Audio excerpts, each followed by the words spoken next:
Bonjour, bonjour, j'espère que vous allez bien. Je voudrais partager aujourd'hui avec vous le passage en Marc 4, le semeur et les terrains. Jésus nous parle de 4 sortes de terrains, donc des cœurs où la sémence tombe, donc la parole et leur cas, sous leur cas ce qui arrive. Il dit, écoutez, un semeur sortit pour semer. Comme il semait, une partie de la semence tomba le long du chemin. Les oiseaux viennent et la mangent. Une autre partie tomba dans un sol pierreux, où elle n'avait pas beaucoup de terre. Elle leva aussitôt parce qu'elle ne trouva pas un terrain profond. Mais quand le soleil parut, elle fut brûlée et sécha, faute de racines. Une autre partie tomba parmi les ronces. Les ronces poussèrent. Les ronces poussèrent et l'étouffèrent. Elle ne donna pas de fruit. Une autre partie tomba dans la bonne terre. Elle donna du fruit qui montait et se développait avec un rapport de 30, 60 ou 100 pour 1. Puis il dit que celui qui a des oreilles pour entendre, entende. Alors, à partir du verset 13, Jésus leur explique la parabole. Il dit, le semeur sème la parole, certains sont le long du chemin où la parole est semée. Mais dès qu'ils ont entendu, Satan vient et enlève la parole qui a été semée en eux. De même, d'autres reçoivent la semence dans un sol pierreux. Donc il y a plein de pierres, le cœur endurci. Quand ils entendent la parole, ils acceptent aussitôt avec joie. Mais ils n'ont pas de racines en eux-mêmes et ils sont les hommes d'un moment. Et dès que surviennent les difficultés ou la persécution à cause de la parole, ils trébuchent. D'autres encore reçoivent la semence parmi les ronces, ils entendent la parole, mais les préoccupations de ce monde, l'attrait trompeur des richesses et les passions en tout genre pénètrent en eux, étouffent la parole et la rendent infructueuse. D'autres enfin reçoivent la semence de la bonne terre. Ce sont ceux qui entendent la parole, l'accueillent et portent du fruit avec un rapport de 30, 60 ou 100 pour 1. Ce qui est intéressant, c'est que par après, il parle directement apportant la lampe pour la mettre sous un seau, ou sous le lit, n'est-ce pas, pour la mettre sur son support. Il n'y a en effet rien de caché qui ne doit être mis en lumière, rien de secret qui ne doit être mis à jour. Si quelqu'un a des oreilles pour entendre, qu'il entende. Seigneur, donne-nous des oreilles, des oreilles pour entendre. Il a dit, prêtez bien attention à ce que vous entendez, on utilisera pour vous la même mesure que celle dont vous serez servi. On y ajoutera pour vous qui écoutez. Alléluia. En effet, on donnera à celui qui a, mais à celui qui n'a pas, on enlèvera même ce qu'il a. Alors, nous avons bien compris que les problèmes du monde, les cœurs endurcis, les soucis du monde, la soif de richesse, tout ça éloigne ou fait plutôt étouffer la parole. Et la parole ne peut pas fructifier dans un cœur comme ça. Alors la parole cherche un cœur bon, un cœur dans lequel elle peut s'établir, s'installer et commencer à faire ce qu'elle doit faire, c'est-à-dire grandir, commencer à créer ses racines, prendre des racines dans le cœur de l'homme. C'est ce qu'il a dit ici. Il a dit les problèmes, donc l'attrait trompeur des richesses et les passions en tout genre pénètrent en eux, étouffent la parole et la rendent infructueuse. Donc, c'est ce qu'on a le souci dès le départ, c'est-à-dire on accepte le Seigneur avec beaucoup de joie et tout ça, mais autant que nouveau-né, on ne s'imagine pas les problèmes qui vont survenir. Et puis Satan se manifeste, il s'oppose, donc il nous crée des soucis, il nous crée des problèmes, et faute de racines, on devient affaibli et on persévère pas en fait dans la parole. On persévère pas dans la parole et on laisse pas le Seigneur euh, travailler par sa parole dans notre cœur. Donc on abandonne. Mais le Seigneur, je suis sûre qu'il n'a pas fini, même avec ceux qui ont entendu la parole et que à un certain moment ils ont abandonné et que après ils savent plus comment faire. Le Seigneur travaille toujours dans leur cœur, car la sémence que tu dors ou que tu es réveillé, elle continue à travailler, elle donnera ses fruits un jour ou l'autre. Et cette parole qui a été semée un jour ou l'autre, elle crée. Oui, cette parole qui a été créée dans le cœur de l'être humain, elle donnera tôt ou tard son fruit. Mais gardons les yeux fixés vers l'Éternel dans sa parole.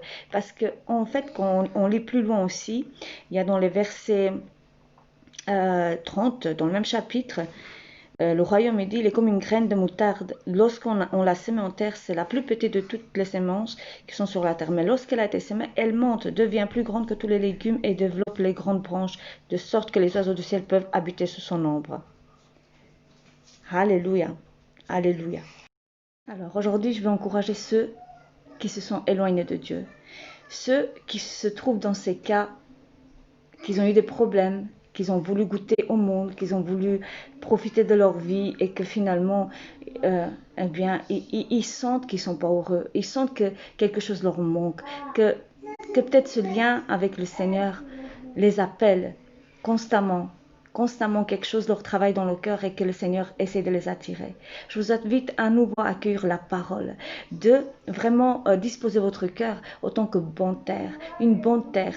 Laissez le Seigneur travailler à nouveau dans votre cœur et que la parole puisse devenir fructueuse dans votre vie. Peut-être que tu dis non, moi je suis trop préoccupée, je n'arrive pas à entendre le Seigneur, je n'arrive pas à me concentrer, je n'arrive pas à donner mon cœur, je n'arrive pas et je n'arrive pas. Il faut juste s'abandonner. Il faut juste vraiment dire Seigneur, j'abandonne, j'abandonne. Je suis incapable par moi-même d'entendre ta parole, de l'accueillir même et de faire quelque chose. Parce que peut-être quelque part on se bat pour devenir mieux par nos propres forces, or que c'est le contraire. Accueillons juste la parole. Tu lis la parole aujourd'hui et le Seigneur te dit, ben, je t'aime. Je suis là pour toi. Laisse-moi t'aider. Eh bien, laisse-le faire. Tu pries, Seigneur, viens m'aider dans telle et telle situation. Seigneur, viens et touche mon cœur, change ma vie. Fais que je sois capable de t'entendre, donne-moi des oreilles à entendre, donne-moi. Car c'est vraiment la parole qui sera sémée dans ton cœur, c'est elle qui va t'éclairer. C'est pas par hasard que le Seigneur, plus loin en verset 21, il parle de cette lumière. Est-ce qu'on apporte cette lumière pour la cacher sous le lit, sous un seau, ou alors on la ramène afin de la mettre sur un support? La parole, réfléchissons, la parole est la lampe de nos pieds. La parole est la lumière de Dieu. La parole, c'est celle, quand tu l'accueilles, elle t'illumine. C'est-à-dire le problème que tu as, elle va t'éclairer là-dessus. Elle va te apporter la lumière sur tes soucis, dans le problème que tu te trouves, dans ce que tu as besoin. La parole de Dieu va t'éclairer et elle va te libérer. Elle va mettre à nu ce qui est caché. Il va te rapporter la solution à ton souci ou par lequel tu passes.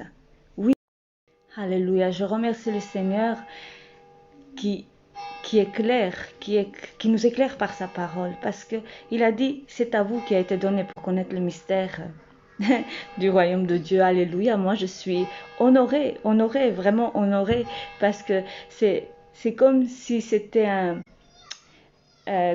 truc spécial, secret. Vous voyez, la CIA, tout ça, c'est ce secret. Nous nous trouvons dans le royaume de Dieu pour qui la parole est réservée afin qu'elle puisse la comprendre. Et c'est des mystères dévoilés. Et j'adore quand le Seigneur me fait ça et que je découvre quelque chose de nouveau, éclairé par sa parole. Alléluia, je suis honorée que le Seigneur puisse me faire confiance, mais il nous fait confiance. Il veut vraiment bénir chacun de nous. C'est pas un hasard aussi qu'il le dit, plus Prêtez bien attention à ce que vous allez entendre. On utilisera pour vous la même mesure que celle dont vous vous serez servi et on y ajoutera pour vous qui écoutez. C'est-à-dire, au plus que tu te rends disponible pour écouter, pour recevoir de la part du Saint-Esprit et de la manière que nous allons nous disposer et écouter, le Seigneur versera. Et et vraiment, nous trouverons ces verts pâturages, ces choses que Dieu a pour nous. Moi, je me réjouis parce que le Seigneur est vraiment bon. Et j'aime découvrir ce Créateur, ce Dieu merveilleux qui nous a créés parce que nous sommes, nous, propres à nous, pour nous, des mystères. Un mystère. Qui sommes-nous en Christ? Qui sommes-nous pour que Dieu nous crée? Comment il nous a créés? C'est merveilleux. Ce qu'il a mis en nous. Moi, j'aime découvrir et tout est relié. Donc, accueillons la parole, faisons un bon accueil à la parole. Laissons-la prendre sa place dans notre cœur. Laissons-la travailler dans notre cœur. Je sais que des fois, c'est pas facile parce que on est tourmenté, on est stressé, on est tellement perturbé. L'oppression est telle que l'ennemi veut nous boucher les oreilles, il veut nous fermer les yeux. Mais persévérons, brisons les liens de l'esclavage par la persévérance, par la foi dans le Seigneur. Et allons contre les vents, prenons ce temps avec le Seigneur, parce que c'est là que nous allons trouver la paix, le bien-être, la libération, la parole qui va nous éclairer, cette lampe qui vient mettre en nous, c'est le Saint-Esprit, c'est lui qui va nous éclairer par la parole de Dieu. Soyez bénis, frères et sœurs. Soyez encouragés aujourd'hui. Vraiment, si vous vous êtes éloignés, revenez, c'est pas trop tard. Le Seigneur vous aime, le Seigneur veut vous éclairer. Le Seigneur vous donne cette opportunité encore aujourd'hui de vous repentir, prendre un temps de repentance parce que si vous êtes éloigné et que vous avez péché dans le monde, c'est normal. C'est normal. Demandons pardon à Dieu. Repentons-nous de nos actes. Repentons-nous d'aimer les richesses plus que Dieu, de vouloir à tout prix avoir ce que le monde nous donne et que nous nous éloignons de Dieu. Le Seigneur est bon, il nous aime. Et sachez que nous adressons le Seigneur à chaque fois parce que lui, il soupire après nous comme une maman qui soupire après ses enfants. Je vous assure, le Saint-Esprit, si vous êtes proche, vous allez sentir même les sentiments du Saint-Esprit quand il est triste, quand il est heureux, quand quelque chose ne va pas, quand il veut vous empêcher de faire quelque chose. Le Seigneur est un bon Papa qui veut nous guider. Il nous a tout donné. Soyez bénis. Que le Seigneur vous bénisse. Que le Seigneur vous encourage. À très bientôt.